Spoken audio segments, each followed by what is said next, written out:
নমস্কার, your internet school চ্যানেলে তোমাদের সকলকে স্বাগত। তো আজকে আমরা তোমাদের ক্লাস 9-এর ভৌত বিজ্ঞানের রায় ও মার্টিন কোশ্চেন ব্যাংক অনুসারে দ্বিতীয় পর্যায়ক্রমিক মূল্যায়নের মডেল সেট 11-র প্রশ্নগুলোর সমাধান করব। তো দেরি না করে চলো ভিডিওটা শুরু করা যাক। প্রথমে গ্রুপে একে বলেছে সঠিক উত্তরটি নির্বাচন করো। একেরটা বলেছে 1 মোল O2 গ্যাসে পরমাণুর সংখ্যা কত? সঠিক অপশান হচ্ছে অপশান বি 12.044 ইন্টু 10⁻23T। পরে দিয়ে বলেছে এসটিপিতে 0.5 মোল ফসফিন গ্যাসের আয়তন কত? সঠিক অপশান হচ্ছে অপশান সি 11.2 লিটার। পরে তিনে বলেছে উষ্ণতা বৃদ্ধিতে দ্রাব্যতা কমে এমন একটি লবণ হলো। সঠিক অপশান হচ্ছে অপশান ডি Na2SO4। পরে চারে বলেছে এসআইতে শক্তির একক। সঠিক অপশান হচ্ছে অপশান এ জুল। পরে পাঁচে বলেছে পৃষ্ঠটানের মাত্রীয় সংকেত হলো। সঠিক অপশান হচ্ছে অপশান বি ml⁻0 T⁻²। পরে ছয় বলেছে পতনশীল বৃষ্টির ফোঁটা প্রান্তিক বেগ লাভ করে যে কারণে, তা হলো। সঠিক অপশান হচ্ছে অপশান সি বায়ুর সান্দ্রতা। পরে সাথে বলেছে সালফার ট্রাই অক্সাইডের জলীয় দ্রবণটি হলো।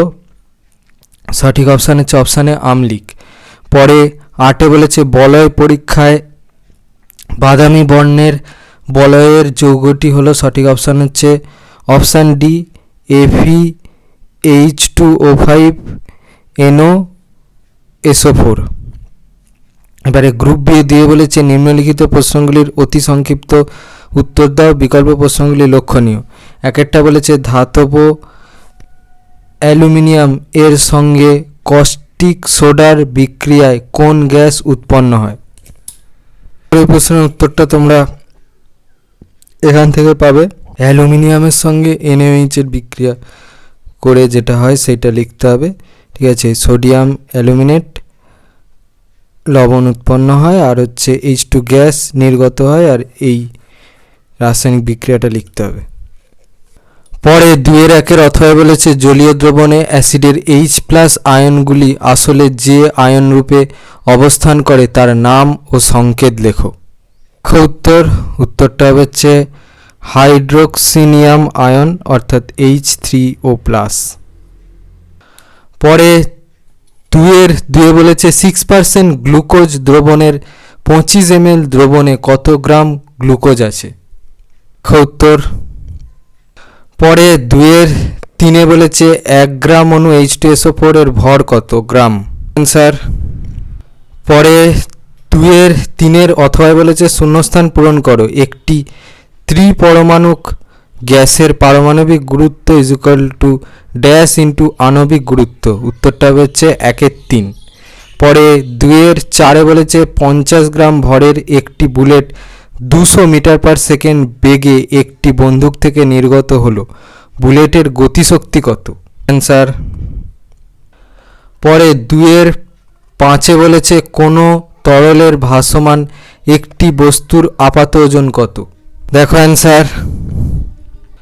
পরে 6 বলেছে ইয়ং গুণাঙ্কের CGS একক কি? উত্তরটা দেখো ডাইন/সেমি স্কোয়ার। তারপরে হচ্ছে 6 অথবা বলেছে তরলের ক্ষেত্রে সংকট উষ্ণতা কি? দেখো অ্যান্সার এখান থেকে এই পর্যন্ত। পরে 7 বলেছে সান্দ্রতা ও ঘনত্ব রাশি দুটি একই কিনা যুক্তি দাও। এই প্রশ্নের উত্তরটা তোমরা এই প্রশ্নের উত্তরটা থেকে পাবে, এই 2 প্রশ্নের উত্তরটা থেকে। এরা হচ্ছে একই নয়, তার সপক্ষে যুক্তিটা দেখে নাও এখান থেকে। গ্রুপ সি 3 বলেছে নিম্নলিখিত প্রশ্নগুলির সংক্ষিপ্ত উত্তর দাও, বিকল্প প্রশ্নগুলি লক্ষণীয়। একেরটা বলেছে প্লবতা কেন্দ্র কি? এটি কোথায় অবস্থান করে? এই প্রশ্নের উত্তরটা তোমরা এই প্রশ্নের উত্তরটা থেকে পাবে এখান থেকে। পরে 3 বলেছে 9 গ্রাম জলে অণুর সংখ্যা n হলে 44 গ্রাম CO2-তে উপস্থিত অণুর সংখ্যা কত? দেখো অ্যান্সার এখান থেকে।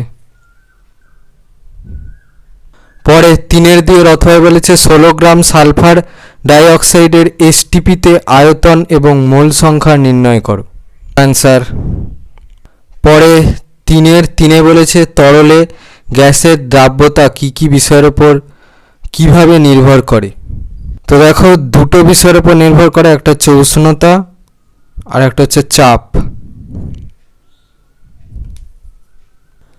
পরে 3-4 বলেছে সালফিউরিক অ্যাসিড H2SO4 এর শনাক্তকরণ বিক্রিয়া সহ বর্ণনা করো। অ্যান্সার। পরে 3-4 অথবা বলেছে আম্লিক লবণ কি, একটি উদাহরণ সংকেত সহ লেখো। কি দেখো সেটা হচ্ছে এখান থেকে এই পর্যন্ত, আর একটা উদাহরণ এখান থেকে দিয়ে দেবে সংকেত সহ। পরে 3-5 বলেছে বল প্রয়োগে সর্বদাই কার্য সম্পন্ন হয় কি, ব্যাখ্যা করো। বল প্রয়োগে সবসময় যে কার্য সম্পন্ন হবে এমন নয়, আর তার উত্তরটা কিভাবে তোমরা পাবে সেটা হচ্ছে 2-2 প্রশ্নের উত্তরটা এখান থেকে এই পর্যন্ত। পরে 3-5 অথবা বলেছে স্থিতিশক্তি এবং গতিশক্তির মধ্যে দুটি পার্থক্য লেখো। স্থিতিশক্তি আর গতিশক্তির ভিতরে হচ্ছে দুটো পার্থক্য দেখো, এখান থেকে তোমরা লিখে দেবে, যে কোনো দুটো লিখে দেবে নিজেদের মন পছন্দ মতো। আরে গ্রুপ ডি এ 4 বলেছে নিম্নলিখিত প্রশ্নগুলির উত্তর দাও, বিকল্প প্রশ্নগুলি লক্ষণীয়।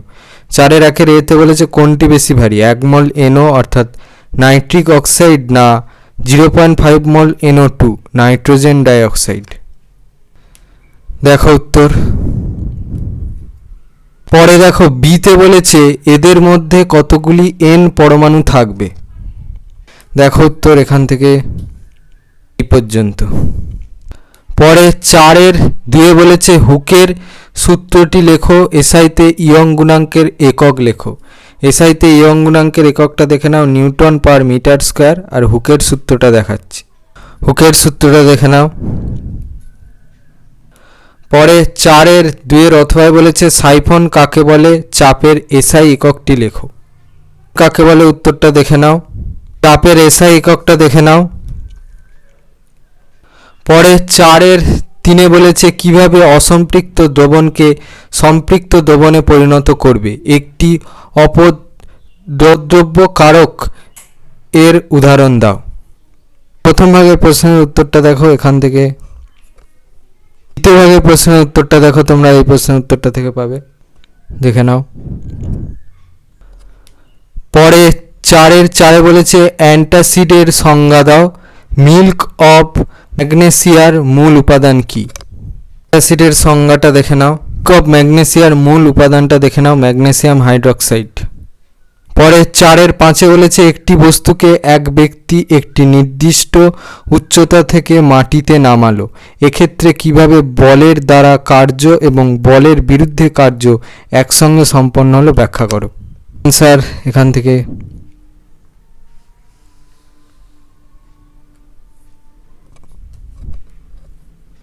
4-5 অথবা বলেছে একটি হালকা ও একটি ভারী বস্তুর ভরবেগ সমান, কোনটির গতিশক্তি বেশি। 100 গ্রাম ভরের বস্তুর ভরবেগ 20 gram into cm per second, গতিশক্তি কত। প্রথম ভাগের প্রশ্নের উত্তরটা দেখো, এই 7-4 উত্তরটা নাও। দ্বিতীয় ভাগের প্রশ্নের উত্তরটা দেখে নাও। আমাদের ক্লাস 9 ভৌতবিজ্ঞানের রায় ও মার্টিন কোশ্চেন ব্যাংক অনুসারে দ্বিতীয় পর্যায়ক্রমিক মূল্যায়নের মডেল সেট 11 প্রশ্নগুলোর সমাধান। তো তোমাদের যদি এই ভিডিওটা ভালো লেগে থাকে তবে ভিডিওকে অবশ্যই লাইক করে দাও এবং আমাদের চ্যানেলটাকে অবশ্যই সাবস্ক্রাইব করে দাও। এই ধরনের ভিডিওর নোটিফিকেশান চটজলদি পেতে হলে আমাদের চ্যানেলকে সাবস্ক্রাইব করার পাশাপাশি পাশে থাকা বেল আইকনে গিয়ে অবশ্যই ক্লিক করে দাও, যাতে করে ভিডিও আপলোড হওয়ার সাথে সাথেই তোমরা তার নোটিফিকেশান পেয়ে যাও। আর দেখবে ভিডিও ডেসক্রিপশানে আমাদের টেলিগ্রাম এবং হোয়াটসঅ্যাপ গ্রুপের লিঙ্ক দেওয়া আছে, সেখানে তোমরা চটজলদি জয়েন করে যাও, যাতে করে সাজেশানগুলো তোমরা চটজলদি কালেকশান করে নিতে পারো। তো আজকের মতো ভিডিওটা এই পর্যন্তই, দেখা হচ্ছে পরবর্তী ভিডিওতে।